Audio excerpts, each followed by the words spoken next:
All right. Welcome, everyone, to the Cygilant 2020 Cybersecurity Must-Haves webinar.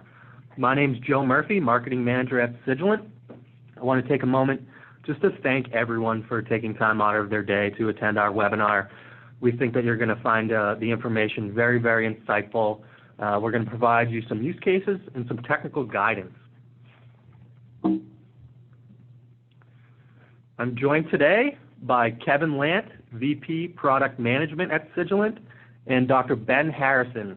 These two gentlemen here in the room with us today are some of the brightest minds in cybersecurity, and we couldn't be more grateful to have them on our staff and have them on this webinar sharing some insights for you folks today. Really, really excited to kick things off. So just a quick agenda, everyone. In the next 30 minutes, we're going to cover 10 different topics. And in the interest of time, we're going to do some deep dives into a handful of them. But you're going to walk away with some actionable items that you could take and put into practice to help elevate your cybersecurity program. So without further ado, I'm going to kick things over to Mr. Kevin Lant. Kevin? Thanks, Joe. I think Ben and I will try to live up to that introduction. Thank you. So recently at Cygilant, we got together some people from different departments here, from engineering, from our security research team, from the product management team, from our cybersecurity advisor team, and we do this every year, once a year, where we try to think about where the direction of things is headed and try to make some predictions for the next year. So we put together our predictions for 2020. You may have seen the blog post that came out of that. I think we've also done some video content around that as well. Joe's nodding at me, so check that out on our website. And what we wanted to do today is dig through those top 10 predictions, and we won't have time to go into all of them in depth, but a few of them I really wanted to get Ben to talk a little bit more in depth about them. Ben works with our security researchers as well as our security operations team, so he's seeing a lot of this firsthand, and he's been in the industry for a little while, so really want to get his opinion on a few of those. So let's go ahead and dive into these.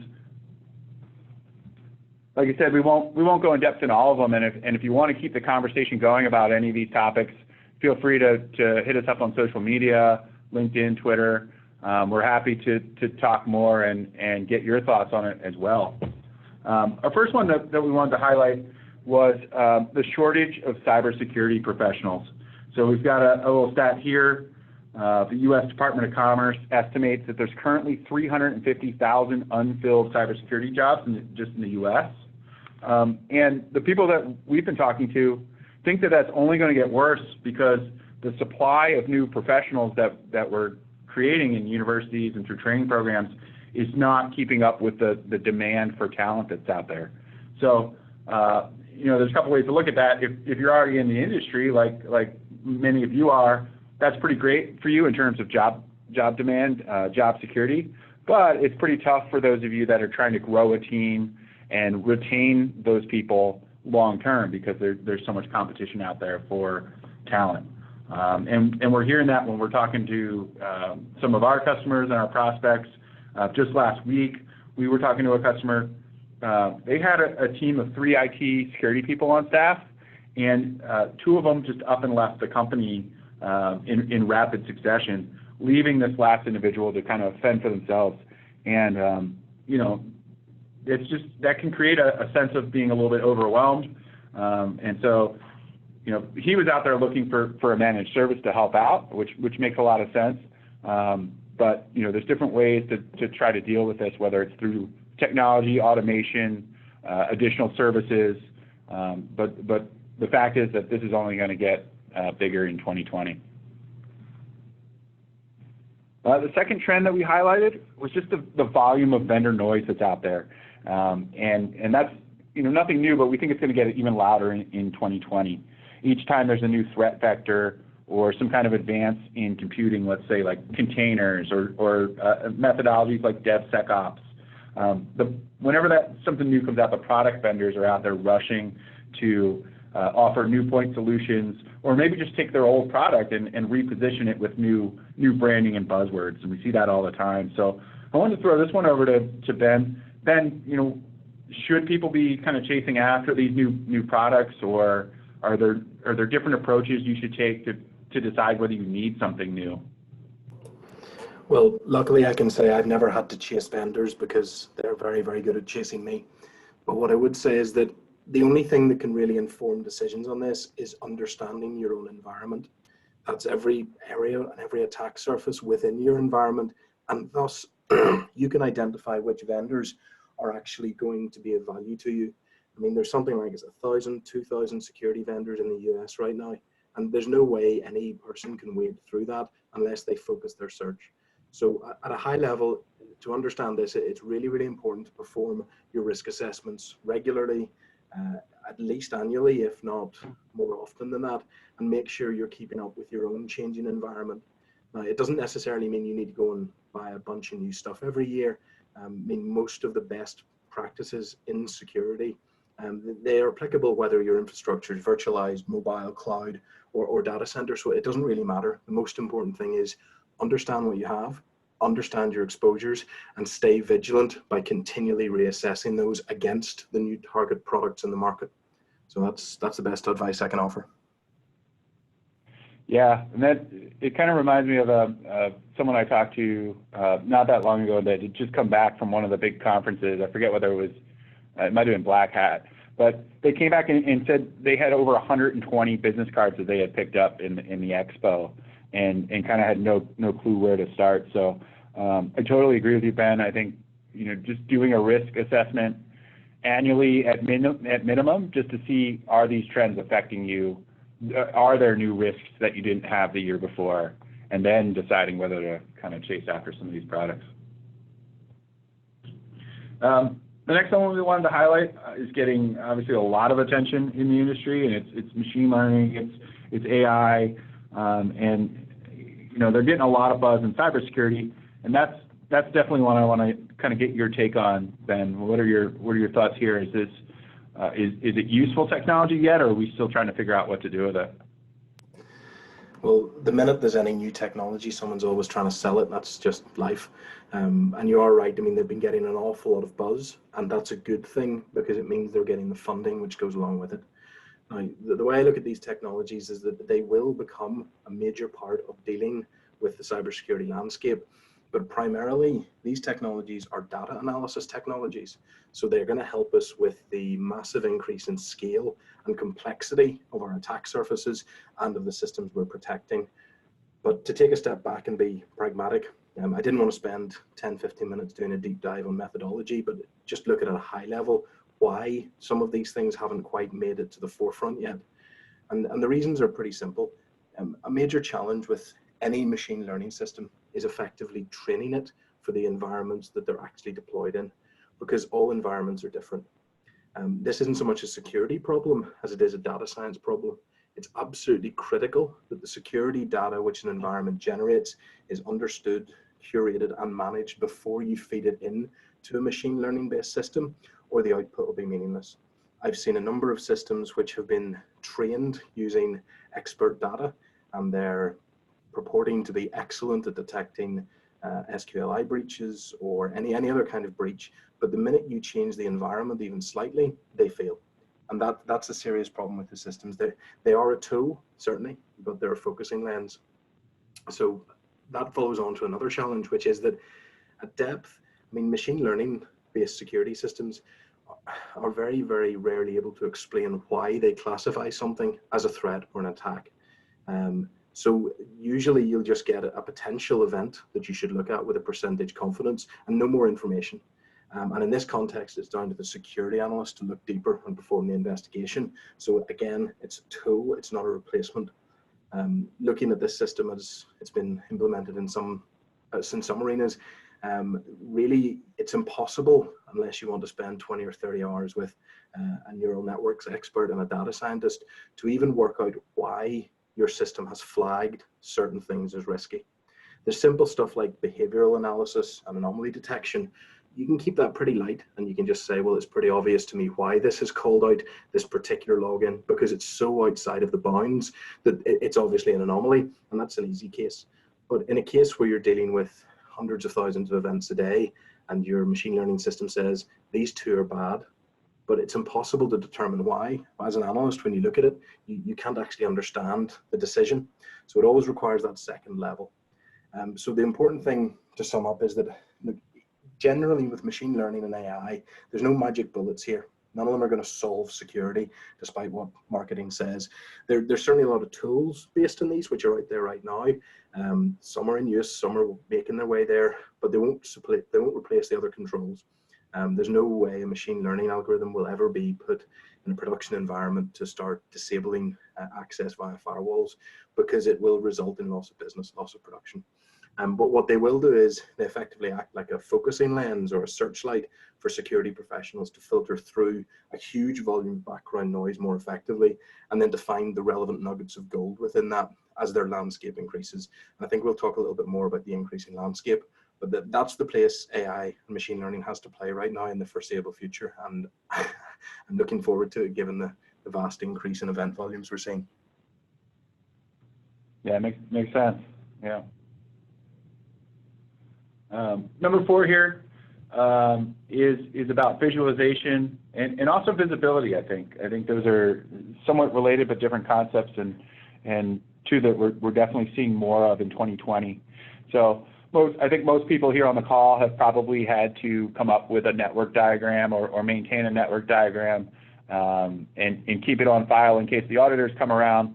And the problem is with the way things are changing today, with infrastructure and applications and data spreading all over, whether it's cloud or on-prem or some hybrid, those traditional ways that we visualize the network and the perimeter are starting to get outdated and even obsolete. So I think what we're going to see in 2020 is a lot of new tools that are helping you map the connections between different data points and applications and places in the cloud where your data is, and tools that are going to give you visibility into who has permission for those different resources, who has access to them, who is accessing them, and why, and how are they using the data. And I think those are all things that we're going to see in 2020 becoming much more relevant. Number 5 on our list is the proliferation of endpoints. And this is kind of related to number 4 in that traditional perimeter network, again, it's somewhat obsolete. So I'll turn this one over to Ben, because he's seen firsthand this explosion of endpoints, and hopefully, Ben, you can kind of give us some concrete steps that people can take to get a handle on it. Yeah, sure. So recently I was told by a colleague who returned from one of the larger security conferences that half of all the new revenue that they saw at that conference is predicted to come from products and services just focused on finding out what devices and what software are actually present in your environment. And to be honest, I can really accept this, because the practical introductions of IoT devices, micro devices at scale, and then the continually increasing trends of mobile computing and remote working, the perimeter's gone. It's looking more like a no man's land at the minute, and that explosion of scale is because of the number of different dimensions which we're now multiplying through by. So I mean, if you consider even the very buildings we operate now in, there are more endpoint devices in there than our home networks had 10 years ago. Light bulbs, heating controllers, smart displays, door locks. And then on top of that, to add another multiplier, our employers bring more and more of their own stuff. So you've got mobile phones, iPads, smartwatches, laptops. It never ends. And these have all got their own set of unique vulnerabilities, their own set of software, their own set of hardware. And even down to, I was reading recently, smart light bulbs have now been hacked. So people are pulling them out of bins, scanning the flash, and are able to pull your Wi-Fi password out of it. So from this perspective, this landscape is continuing to increase and evolve. And then to extend that even further, your employees are now working from home a lot more. It's a major pull for employers to be able to offer that. But the downside is that now we have to consider the risks of the employee home networks and their devices, and even those of the local Starbucks if people are working in the gig economy. And whereas we used to control the perimeter. We can't do that anymore. And we also used to have a certain amount of herd immunity because we controlled the endpoints pretty tightly. But with so many different endpoints and such a perimeter, it just doesn't work anymore. And then just that's our top three. But to make it even worse, sorry to naysay on this, but to make it even worse, just because there are new waves and new types of software and hardware coming out, those don't come with guaranteed obsolescence and retirement of the old versions. So it means that the number of devices is increasing, but also the diversity is increasing, not just in type, but in age. So while some people would push that patching and updating is the only solution, it's certainly a part, but it can't be the only solution, because it's a hard sell to ask your CEO for $50,000 to replace all your 10-year-old production printers because there's an unpatchable hardware vulnerability. And you can believe me on this because I have tried, and the answer is usually no.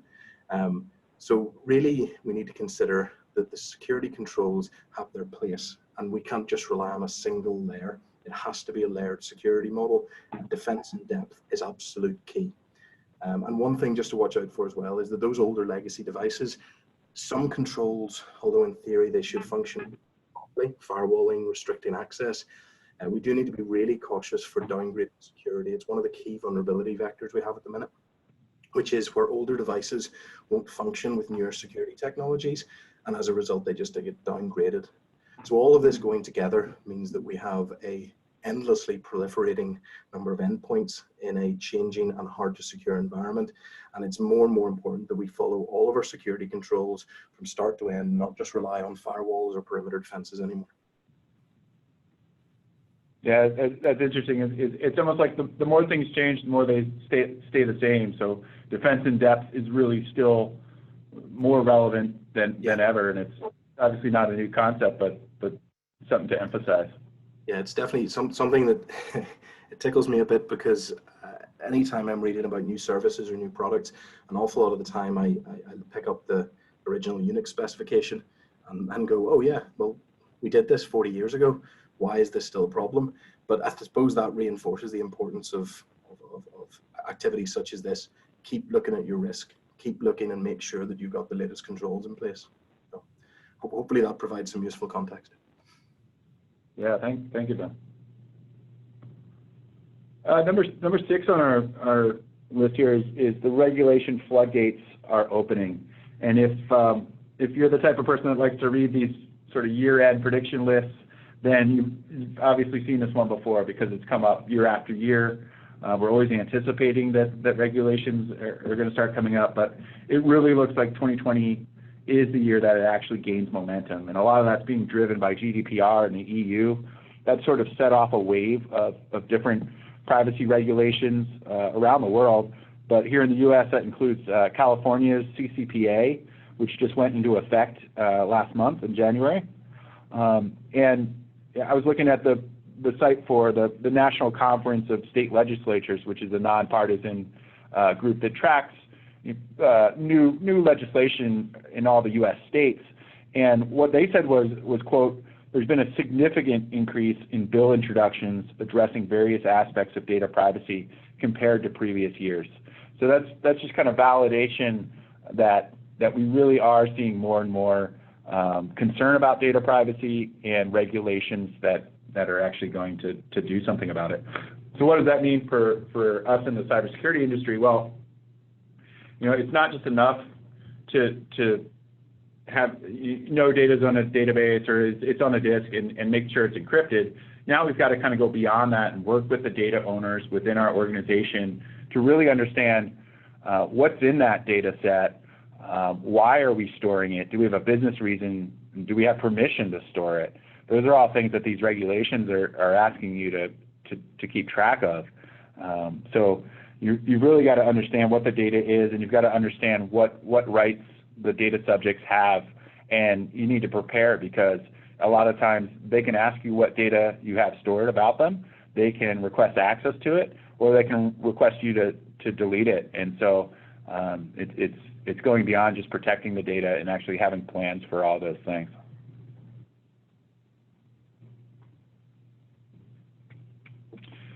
Next, I don't think anybody will be surprised to see ransomware on a list of top trends for the year. This one's been in the news a lot. It was big last year. We are pretty sure it's going to be big again this year, and really because it's profitable for attackers.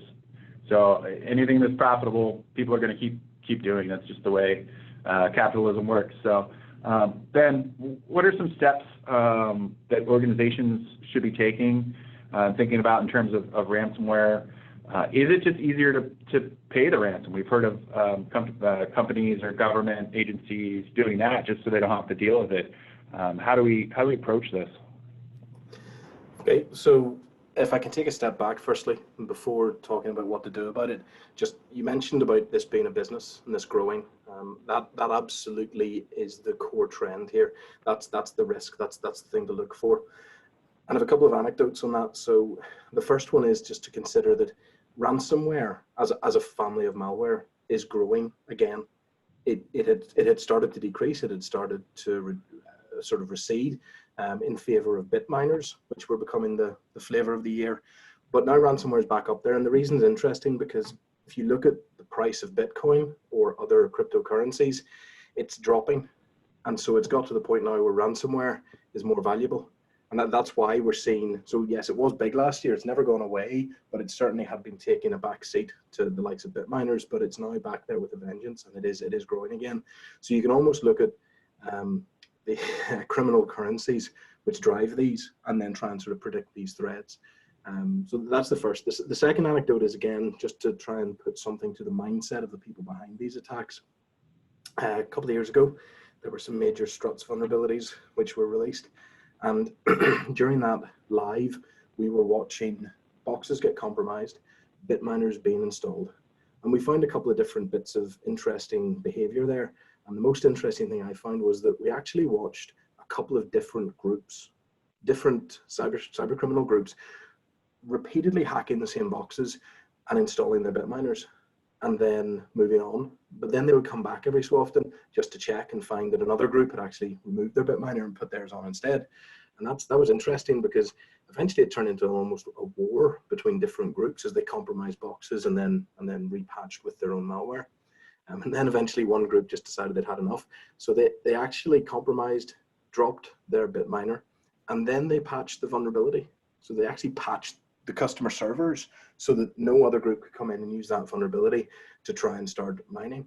And that again really just speaks to the fact that these aren't necessarily random attacks in all cases. There are people driving these at a high campaign level, and it's important to understand the behavior rather than just the response. So that follows on to, if I come back to your question now. Now, I generally would stand by the adage that we don't negotiate with terrorists. However, there's no single answer to this. It can only be answered on a case-by-case basis. And in previous lives, I've had some clients who have paid and got their data back, and I have some clients who have paid and haven't. And it's not possible really to get accurate statistics on this because, I mean, most businesses and individuals are really reluctant to report being compromised. They don't want to compromise their brand product. They don't want to compromise themselves. So they generally, in a lot of cases, will not report when they've been compromised. I've even come across times where I had an IT admin who was, their business was compromised, and he was unfortunately, he was sacked. But whenever I was brought in to remediate, I found that he had reported that they'd had a hard disk failure, when in reality they hadn't. They'd just been blanketed with malware, and he'd failed to put protections in place. So really, you need to understand that underlying behavior to understand why people won't report this. So it's not all doom and gloom. There is work you can do to inform your decision, but it's important to understand that's not cheap, and it still doesn't guarantee successful outcome. Security analysts, particularly intelligence analysts, they're going to be able to identify the strains of malware that you've been infected with, and from that they might be able to find the campaign owner. And if you do that, then it can give you confidence one way or the other that a payment will actually result in data recovery. So if you trace it back to a particular group operating out of North Korea or South Africa, and they are known to actually take payment, give you decryption keys which work, and you get your data back, then that gives you a bit of confidence. But that's just confidence, it's not guarantees.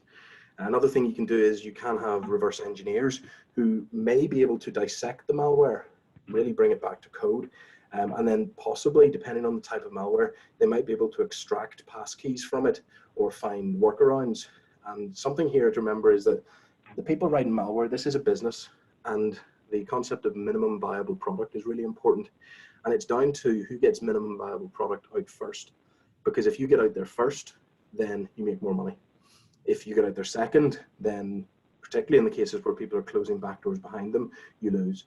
So it's not as if these groups tend to have a really good QA department behind them or anything. They don't. It's just fastest gun in the West, fastest wins.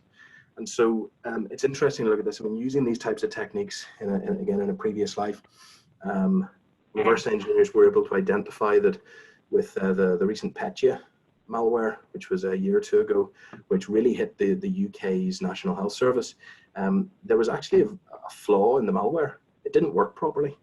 So that if you were running an older file system, instead of encrypting it, it actually just trashed the header. So if you knew what you were doing, you could go in with a hex editor and just fix your file system. You didn't need to pay for a key. And so from that perspective, having people reverse engineered, it brings you interesting results. And security researchers, security engineers are potentially able to help you out in this regard. And that's some of the work you can do to inform your decision or to try and get you out of the hole. But it's really important to understand that these capabilities are generally too expensive to keep staff on just in case. And it's always better to have your recovery processes in place with any external provider or security vendor ready for whenever something like this does happen.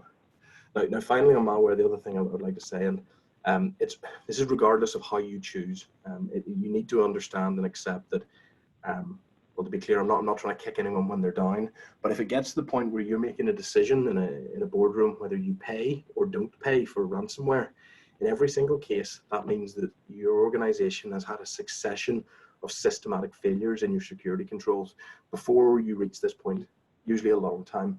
It's better to have the correct security controls and procedures in place in advance, and then you never have to answer this question, because all you do is you follow the backups or you move to a different system. So effective, maintained security processes, reviews, patching, backups, and your recovery plans, these are your primary defenses. Never let yourself get to the question of should I pay or not. Yeah, that makes sense. You don't want to reach that point, and it's again, like you said, it's about good security hygiene and doing the things that we know we need to do, but doing them on a regular basis and making sure they're actually documented in place. Great. Let's move to number 8. So this one's a little bit different. It's not what the attacks are, but more who the targets are. So it's definitely not safe to assume that you're flying under the radar just because you're smaller. I think a lot of people assume that, but it's not necessarily true. Just because of the way these attacks are carried out, they don't necessarily pick you off a list and say, we're going to target this small business. They're actually using pre-built exploits and just spraying those attacks across the internet looking for vulnerable systems. And you just might happen to have one, and then you're going to be a victim of a crime of opportunity, really. So it's just like someone breaking into cars, walking down the street, checking each door handle as they go just to see if anyone happens to be unlocked. So you just want to make sure you're not one of those. And again, it goes back to good security practices and controls. The statistics bear this out. So the most recent Verizon data breach investigation report found that 43% of all the breaches they were tracking in that year involved small business victims. And unfortunately, the bigger companies can survive something like this, whereas a small business might not. And I remember seeing a few in the news recently. I went back and looked one up yesterday just because I was prepping for this and wanted to see how that actually turned out. Went to their website. I think it was called Idea Buyer. You go to the website and a pop-up comes up even today. It says, notice, recently Idea Buyer was the target of a major hack that damaged and destroyed large amounts of data. We had no option but to close the company. So you can see there are real-world consequences of some of this stuff. Number 9, a little bit related when we're talking about damages of breaches here. I think up until now, the big brands have largely survived some of the major data breaches intact without too much damage. I think most of us would admit we still shop at Target, we still shop at Home Depot, even though they suffered major data breaches in years past, and we probably don't even think about it. I think that's starting to change in 2020 because, again, people are becoming much more concerned about their data privacy. So in 2019, we really did see some big scandals involving some of the major tech companies, things like Cambridge Analytica and others. And the big difference this time was that politicians and regulators are under pressure to do something about it. So we could see real damage to brands this year. You've actually got people talking about breaking up companies, and and not just on one side of the political spectrum. It's on all sides that are bringing these kind of ideas up, which was unheard of in the past. So we kind of expect that to continue in 2020 as well. So the stakes are getting higher, and that kind of leads into our last one on the list here. This all adds up to more stress on security professionals. Ben, you're in the trenches, so let me ask you, any advice for the security professionals that are, going through this today? Yeah, sure. So the key thing to remember is that security operations is a marathon, not a sprint. Although we do have to sprint occasionally whenever we're breached. So stress isn't gathered around a big deadline or on like an engineering sprint release. It's continual, and it's in response to being responsible for anticipating threats, then detecting and handling the breaches and remediating after they happen. So while it does peak at a breach, there's always this background level of stress. It's a bit like it's a bit like being paranoid, except it's not paranoia, it's legitimate concern. So you always need to be vigilant, and that leads to increased stress just by the very nature of the job. Now, the good news is that stress is not a new thing, so we do know how to handle this. And I mean, stress can even have benefits. It's been keeping humans alive from tigers and rock falls for the past 1,000 years. And when it's positively focused, it does result in the kind of vigilant, diligent, and resilient behaviors that we need in the security industry. So while it's not a new problem globally, the stress experience in the security sector, it is certainly different to what a lot of the IT people in our midst and engineers will have been used to, which is that more milestone-based stress. So as long as you pull a long night the day before the submission, you'll be okay. Doesn't work that way in security. Eternal vigilance has its price. So due to that difference, a major issue is short-term fatigue, especially given that most people working in the security industry are either on call 24/7 or they're in 24/7 shifts. And that's a serious drain, particularly if you're changing shifts over time. Likewise, snow blindness is a huge problem. Again, similar to traditional security, where we've got people sitting watching CCTV screens for 12 hours at a stretch. And the repetitive and focused nature of the work when doing security analysis can mean that you can miss things that you otherwise shouldn't, and that means increasing the number of people, giving suitable breaks, so on and so forth. Now, on top of this, the short-term fatigue, over time, it does lead to burnout, and we lose a lot of really good people due to burnout, particularly because, as I say, eternal vigilance means not having a break. There's no big wins to punctuate the work you do. You can't really have a celebration day because you haven't been hacked in a year. I mean, that's not the sort of thing you want to call out. That should be the default. And it's also a good thing to say that if all other security controls work, if everyone else in the chain's doing their job, if all the staff are following the procedures, a security analyst's life should be relatively boring. They're just there like insurance at that point. It's really, the truth of the matter is, though, we know that doesn't happen, but the stress of it doesn't get any less. So we do, of course, need to do whatever we reasonably can in advance of security operations. And this comes back to everything we've been saying right from the start. Have effective security engineering in your organization, even down to your IT level. Make sure your internal training and your staff are up to date so that there's less risk from that. Even down to product development, I think, Kevin, you mentioned earlier the SecDevOps. It can lessen the risk and, again, reduce the stress. And you never want your final control to be the one where all the burden lies. So really it's about spreading that responsibility and ownership throughout the organization, throughout the processes from start to end, considering security not as a safety net, but as a partner that works the whole way through your business. And I would stress as well, the effective interest rate of security debt is significantly higher than general technical debt. You make a mistake in security, early on or somewhere early in your process or earlier in your business, it will hurt you a lot more later on. I mean, I think we're talking about under the European GDPR, we're talking about fines of 5% of turnover for each infraction. That's a huge impact to a business. And while large organizations might be able to negotiate and survive that, it'll just wipe out small ones in one go. So in Cygilant, we maybe deal with this a little bit differently. I would say we probably diverge from a lot of normal security operations organizations, where most organizations separate their operations staff from production or research and development staff. And they do this for good reasons. They do this because you can't, if someone asks you for a deadline and you can't give them an answer because it depends how many security incidents you have this week, it obviously doesn't allow the business to be predictable. So that's the reason why in general this is separated. But the downside of that is that it means you've got one group of people who are very, very focused on that work and can burn out. So what we do instead is we sort of balance it. We've got our security analysts and our security advisors who are probably about 75% at the coalface, 75% working on analysis type work. But the other 25%, what we do is we give them opportunities to contribute to product. We give them opportunities to do threat hunting, deep dives on specific customers, come up with new detection capabilities. And these are the guys, in my experience, who come up with the best and most innovative stuff, because they have to live it every day. So anything they can do to help, they're more than happy to.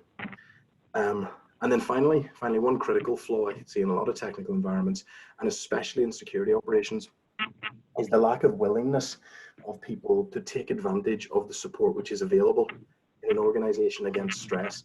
And in this, I'm talking about all of the activities that human resources or talent management type organizations put together.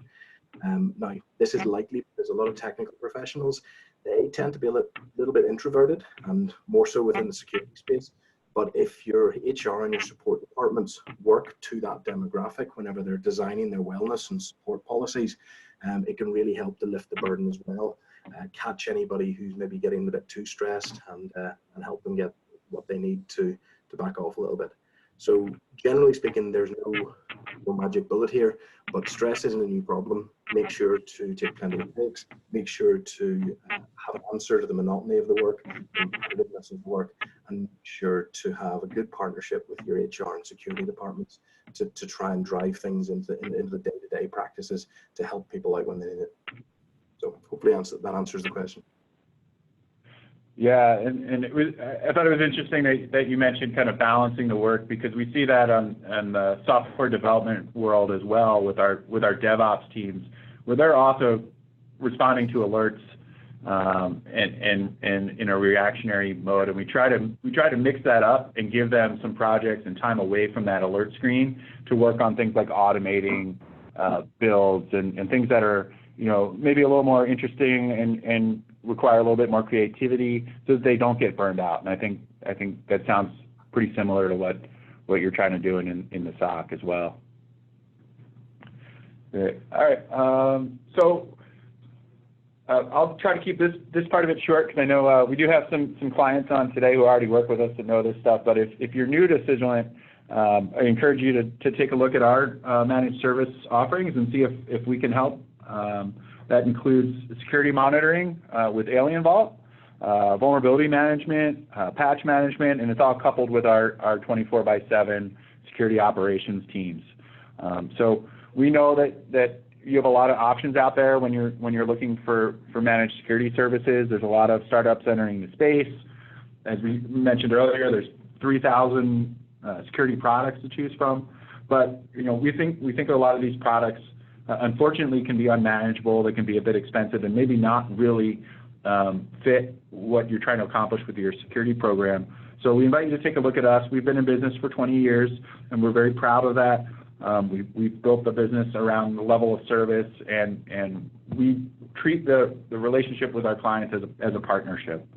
So after this webinar is done, we're going to reach out. We're going to invite you to do a free proof of concept with us, where you can actually take a test drive and see what it's all about. So look for that in your email. And with that, thank you all for joining, and we'll have a little time for questions here, I think, if we want to open it up. Joe? Yeah.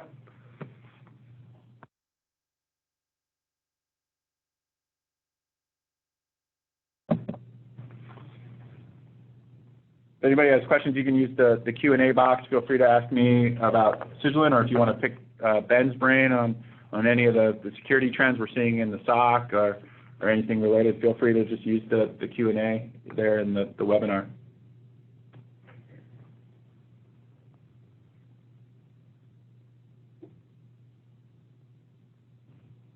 All right. Well, thank you, Kevin. Thank you, Ben.